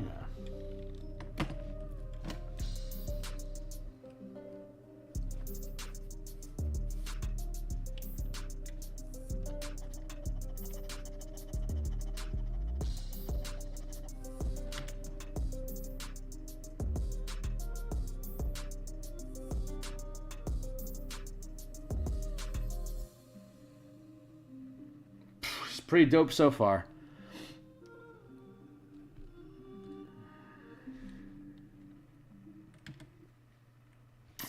I'm not ready to stitch that up. What am I doing? I'm good with the turrets where they're at. Paint. Let's see.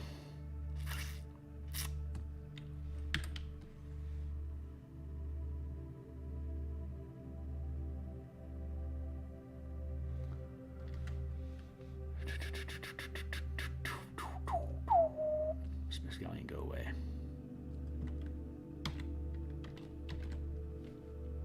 I'm going to tear off your legs, little spider.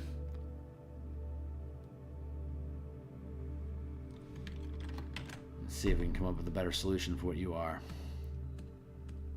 All right, let's check the source material and see how it bends. There might be advice in here for us.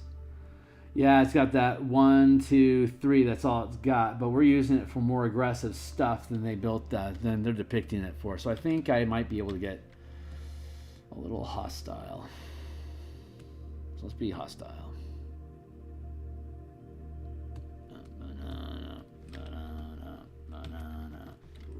Run your mouth when I'm not around.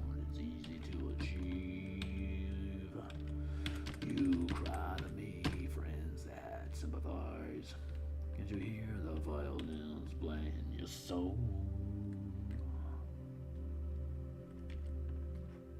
Whoa! Wrong place. Kearney. Might not be, though. Hold on. Let's try that.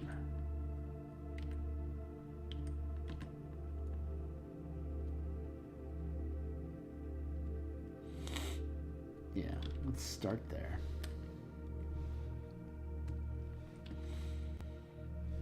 Yeah, I'm going to tear off this leg, too. Rip it out right from under you.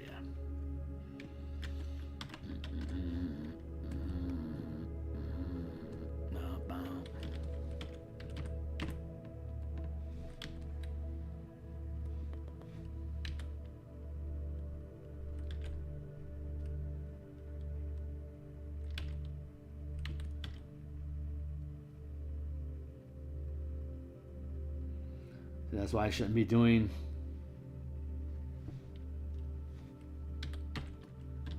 decoration when structure isn't resolved. I'm gonna have to fix all this crap now. It's a big waste of time. I could be angry about it. Yeah, it was fun doing. Fuck it. Let's see.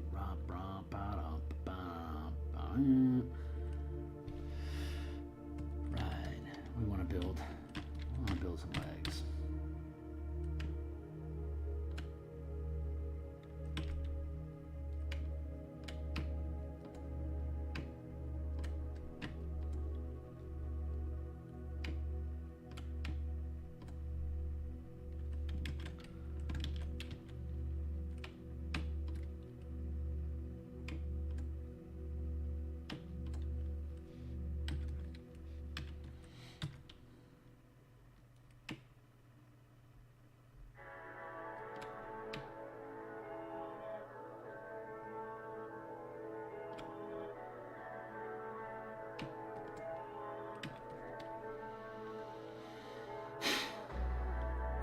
Nope, not happy with that. Yes, not happy with that either.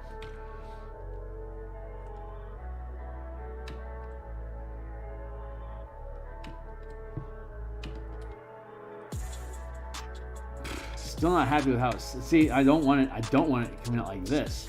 I don't want it, I don't like it breaking that 4-point line.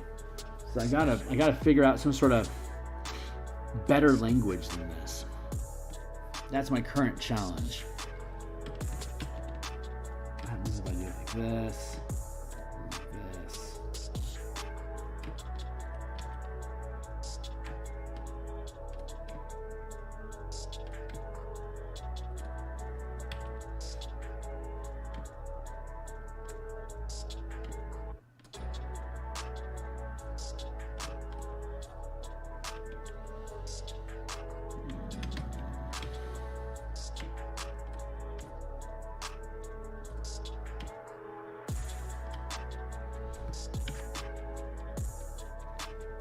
Still got stubby leg syndrome.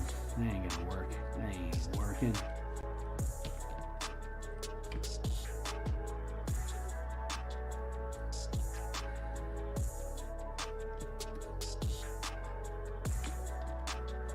That might work though.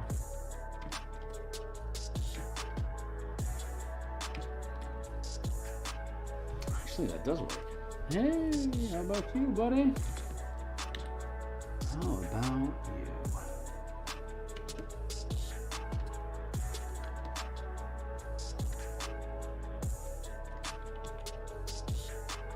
Damn.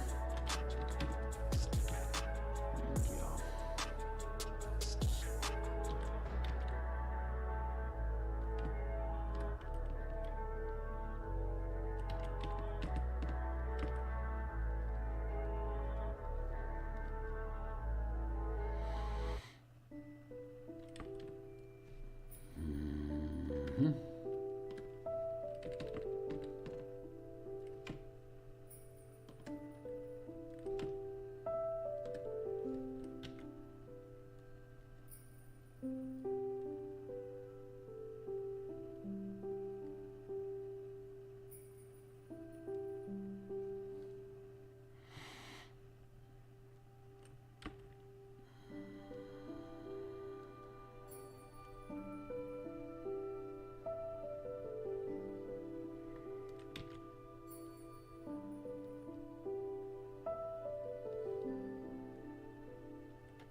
Yeah, I'm kind of into that. Ooh, I've got all this space over here I can play with. Ooh, boy. Space. Like this. And I can...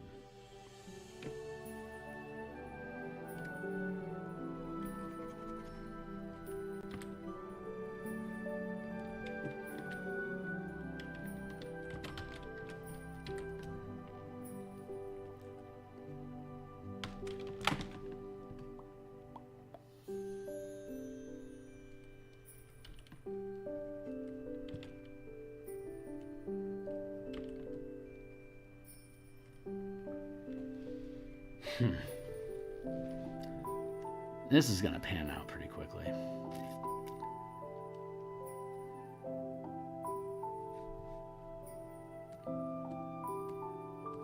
Yeah, like for reals. Holy crap, this is great.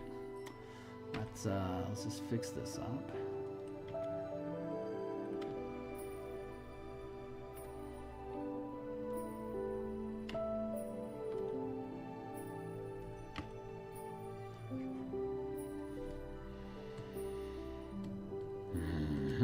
Duplicate.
Let's just destroy that.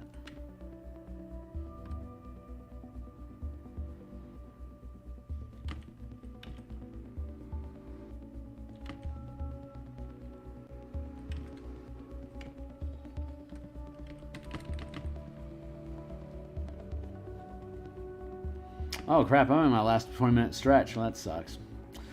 I didn't get nearly as much done as I wanted to. A big surprise, Phil. Big surprise. That's okay, because next week, Monday through Saturday in the mornings, it's going to be Spelljammer stream. We're going to do a crap load of these now that we have our asteroid map done. These tokens are the only thing left for me to process before I have all the assets I really need to get started, like for serial real on the layouts for the book. So I want to get all the tokens done before I dive into the book, because I plan on using the tokens in the book. So may as well get all the art assets done that I need done before I start building the thing that needs the art assets. So that has a stray bit of logic attached to it. I can lean on for a few minutes as a crutch.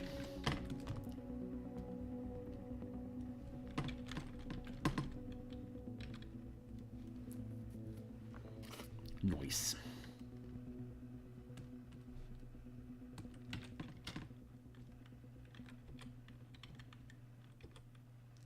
That's pretty good.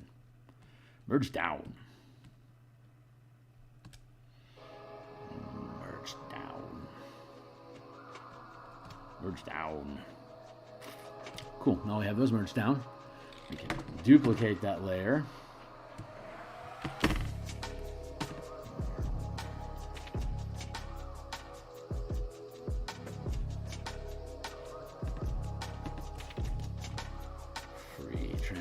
arm equals flip horizontal with me. Beep, doo, doo, doo, doo, doo, doo, doo, doo.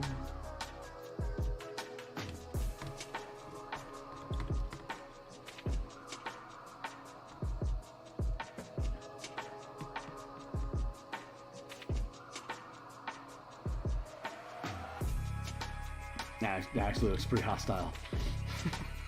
It's a righteous little bug monster, man. I am hip with this guy being in my life. What is up, my little dude?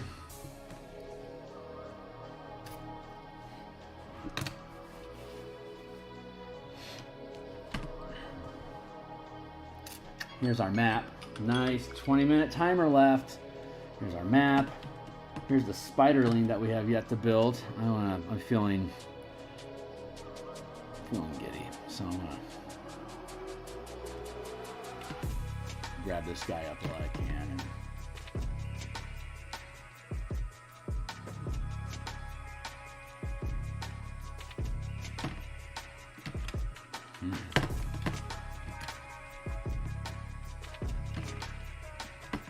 Too big.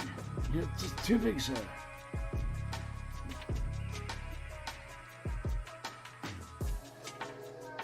This is one of the spiderling fighter craft.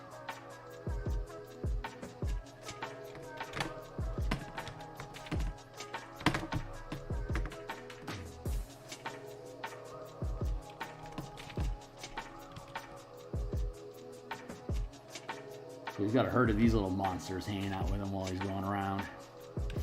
They're so tiny. They can just hang out on their buddy. It's cool. Push these guys way up here.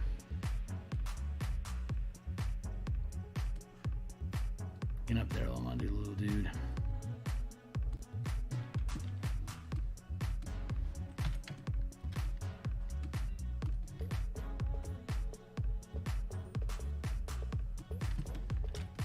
I'm just gonna kick this guy over here real quick and build a little thing.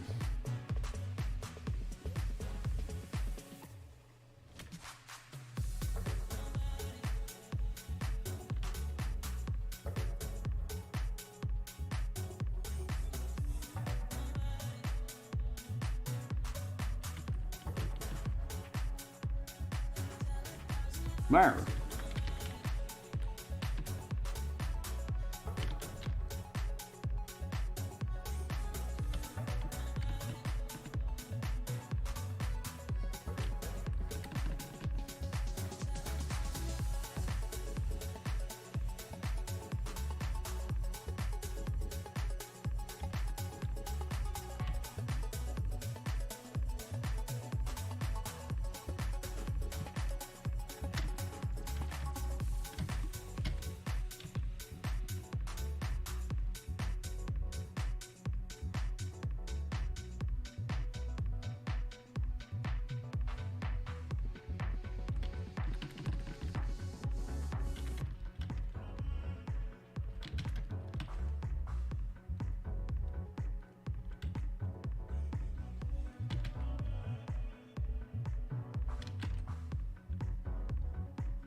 Mar.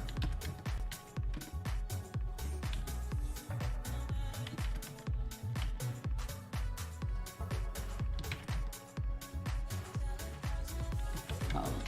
I did this all in the same layer. That was dumb. I have a hard time mirroring this if it's all the same layer, you know? But we're gonna be okay.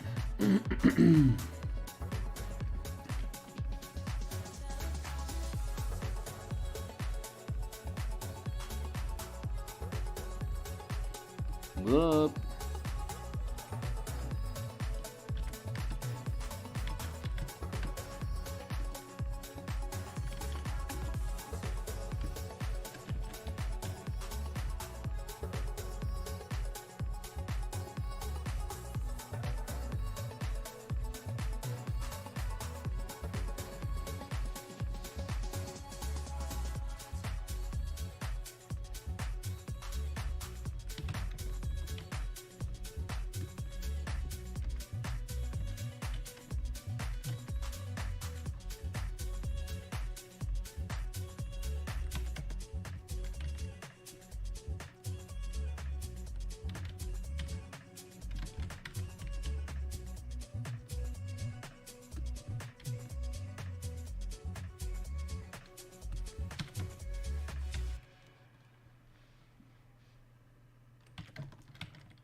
There we go. We can fake it that way.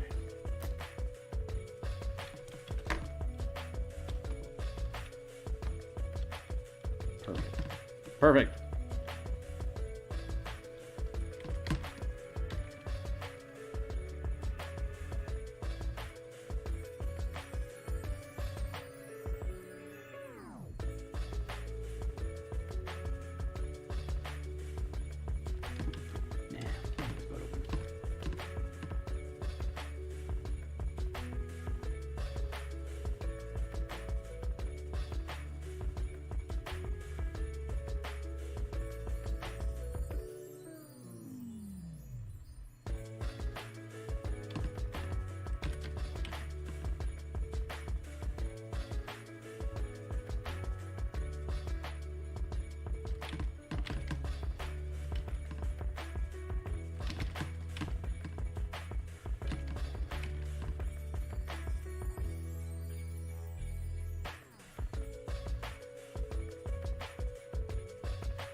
You know what? Nah.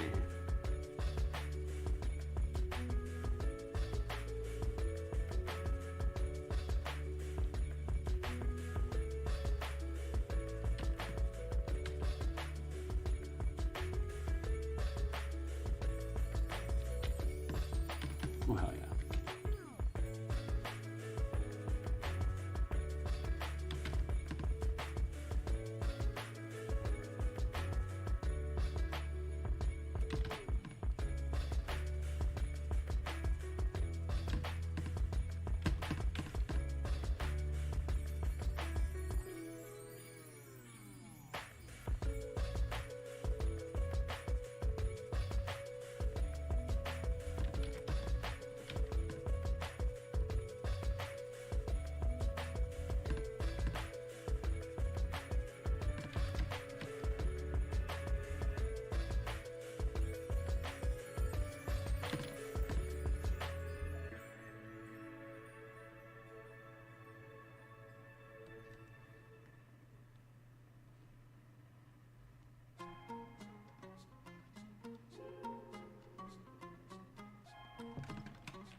There we go.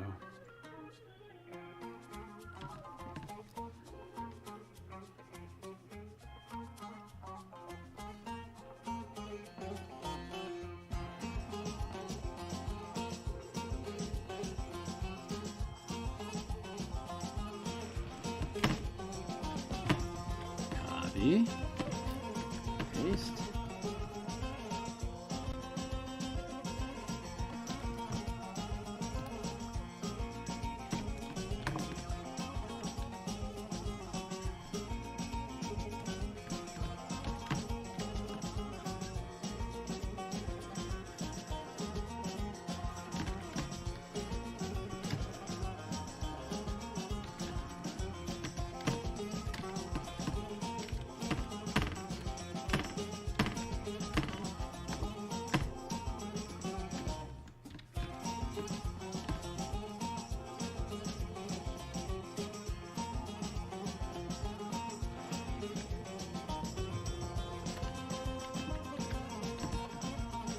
There you go. Little gunner. It's got its own little ballista on it, so it causes D4 times 10 siege damage, which is only a D4 if you get hit by one. Like if your pilot decides to eat the damage for the ship, it's only a D4 that you're taking. It doesn't sound like a lot, but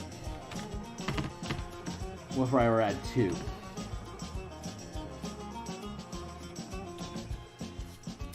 What if I had...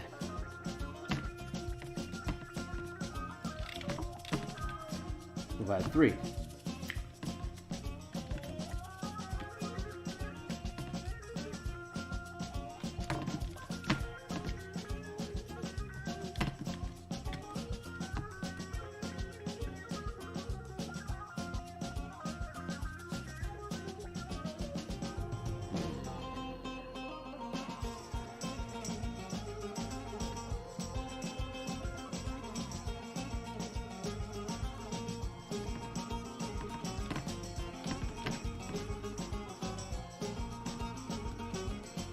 2 squadrons.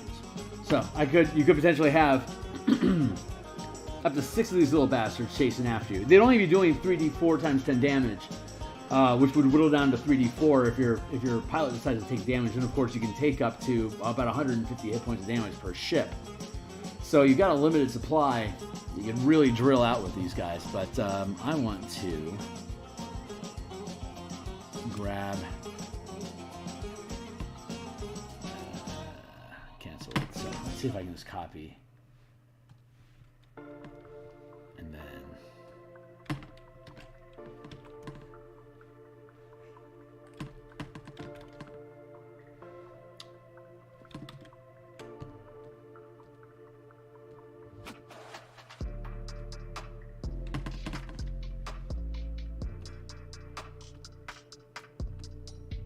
yeah, I don't know what that is. Hold on.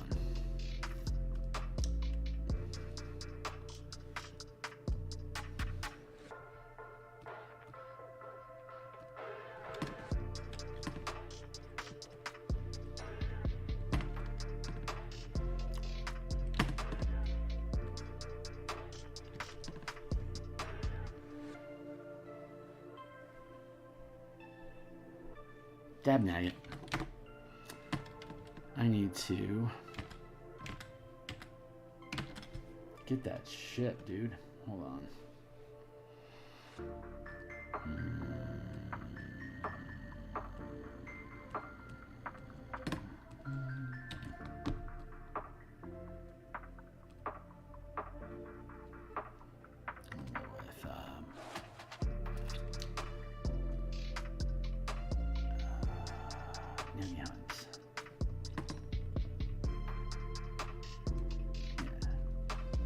Okay, and then Spiderling.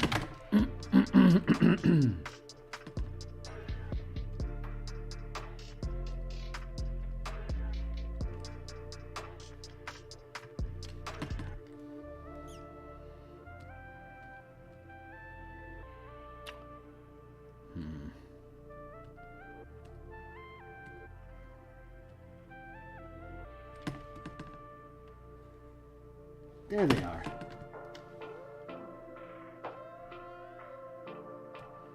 Color.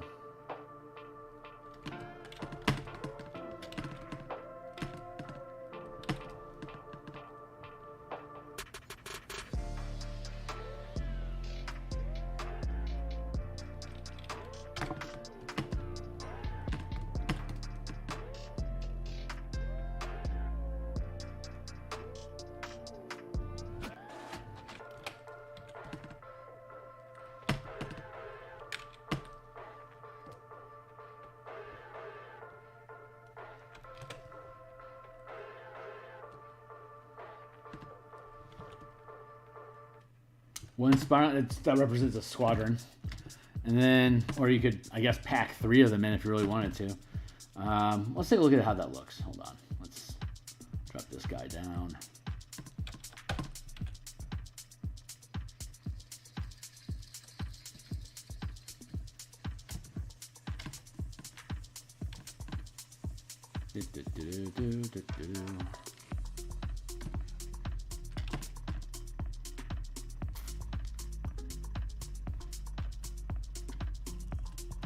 These guys start.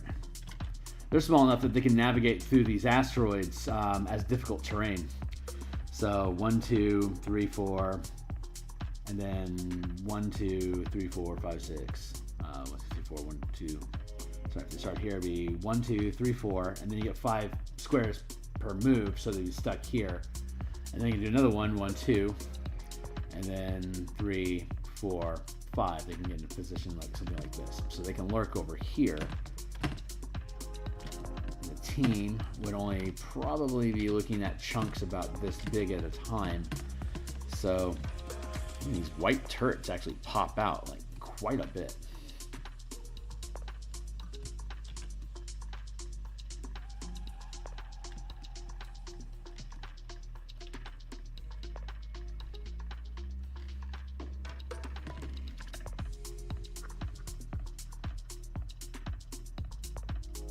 Then the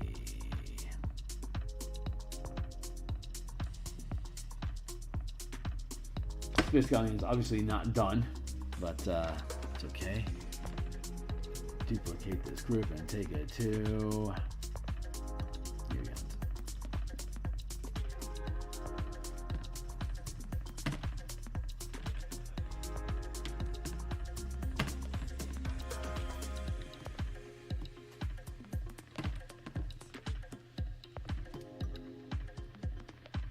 Whoa.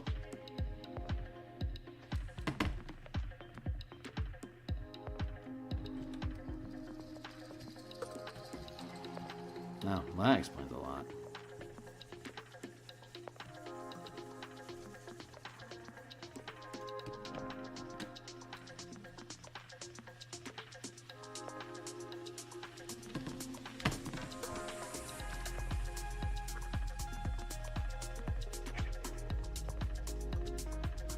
All I gotta do is just make them fit in the square. Kind of like pixies. Pixies don't fill a 5-foot square, but when you put them on the map in a dungeon, they're going to fill a 5-foot square because that is the lowest degree of resolution that a 5-foot dungeon map has for creatures. So your galleon would hang out like this, move around, and then you got your night spider, which would be chasing around after them. And then if we were to get to the 50-foot scale, that's when you would have your side map like this, and here's your 50-foot scale, so that the Space Galleon is, well, in this instance, it'd be 50, 100, like 100 feet away. You know, pow, pow, pow, you know, take shots at each other across the bow, and of course these spears would just tear the ship apart. So like getting close to that spider is a bad idea. Like it could just it could skewer you 1, 2, 3, skewer you with 3 of these things. Now here you are, just like literally just punched through on your ship. You're stuck like this on it. And it wedges you all the way up to its frame, and now it just has a bunch of Umber Hulks jump off of the deck here onto your deck there and start beating up your ballista team crews so that they can't be commanded to attack with ballistas. So it gets left to you, which will take 3 freaking rounds for you to load and fire the thing. Meanwhile, you've got 3 Umber Hulks trying to kick the crap out of you, so that's not going to work. So yeah, it's a great fight. Super great fight. Love it. Love it. Anyway, so that's the stuff we got going on. It's 9:30. It's time for me to kick out of here for the night in Seattle. This token's almost done. So what we're going to do is we're going to be back tomorrow morning. We're going to continue Eberron cartography with the Underground Karnat, the Necromancy Research Laboratory in the Mudbar Manifest Zone. That's going to be fun for us to continue to work on. And then from there, we'll be back on Saturday.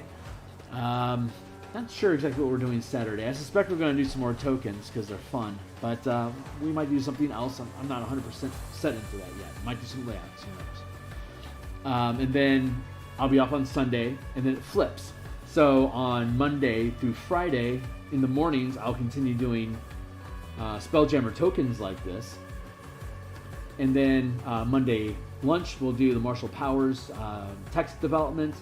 Monday night, we'll continue with the Eberron map.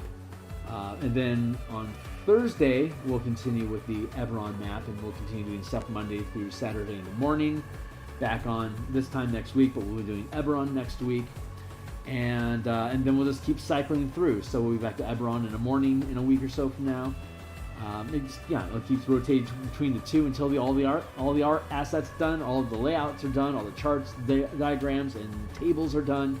All the art is built and inserted, and then we fuse up the PDF, and then we publish it on the DMsGuild, and then we shift everything on my work desk forward, shadunk, and then we continue on the next project, which would probably be finishing up Eberron and working on Martial Powers. Those will be my 2 primary projects I'll be working on at that point. So then the Eberron adventure will get published, and then the Martial Powers will be my primary project that I'm working on, but then we'll be working on Guilds and Kingdoms after that. So, man, oh man, perfect timing. So tear it up, man. Jump on board, like, subscribe, check out the books in the description down below. Follow me on Twitter at Phil Kearney, and I will be back in 9 hours. So I will see you guys then. Love you hanging out with me. Thanks a lot. And see you on the other side. Bye.